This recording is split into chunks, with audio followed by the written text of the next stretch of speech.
कोल्हापूर शहरात संभाव्य पूरस्थितीच्या पार्श्वभूमीवर आज महापालिकेच्या वतीनं पंचगंगा नदीघाट इथं नदीपात्रात अग्निशमन विभागाकडून शोध आणि बचाव कार्याची प्रात्यक्षिकं सादर करण्यात आली. मुख्य अग्निशमन अधिकारी मनीष रणभिसे यांनी प्रशासक के मंजुलक्ष्मी यांच्यासमोर अग्निशमन विभागाकडील अत्याधुनिक साधनसामुग्रीची प्रात्यक्षिकं सादर केली. प्रात्यक्षिकांदरम्यान नदीमध्ये अग्निशमन विभागाकडे असलेल्या रबरी बोटीद्वारे एखादी व्यक्ती पाण्यात बुडाल्यानंतर त्याला पाण्यातून लाईफ जॅकेट, फायबर इनर आणि दोराच्या सहाय्यानं कसं वाचवलं जातं याचं प्रात्यक्षिक दाखवण्यात आलं. अग्निशमन विभागाकडील cutter, spreader, slope cutter, BA set, hydraulic jack, hydraulic cutter, compressor, lifting bag, lifeline launcher, victim location camera आणि thermal imaging camera, quick response व्हेकलचीही प्रात्यक्षिकं दाखवण्यात आली.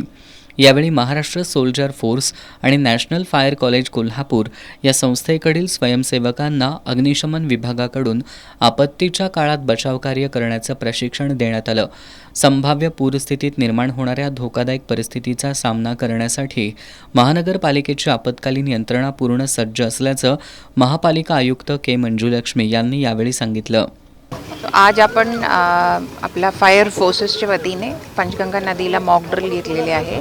आणि आपल्या पूर्ण फोर्सेस आणि आपले सगळे जे मटेरियल्स आहे, बोटी आहे आणि बाकीच्या लाईटच्या व्यवस्था, आपला कटर्स आहे, ते सगळे एकदा पूर्णपणे चेक करून सगळे मशीन्स, सगळे इक्विपमेंट्स अद्ययावत आहे का आणि पूर्ण तयारी आपल्याला इन केस आपल्याला एक पूरसारखं परिस्थितीच्या समोर जावं लागलं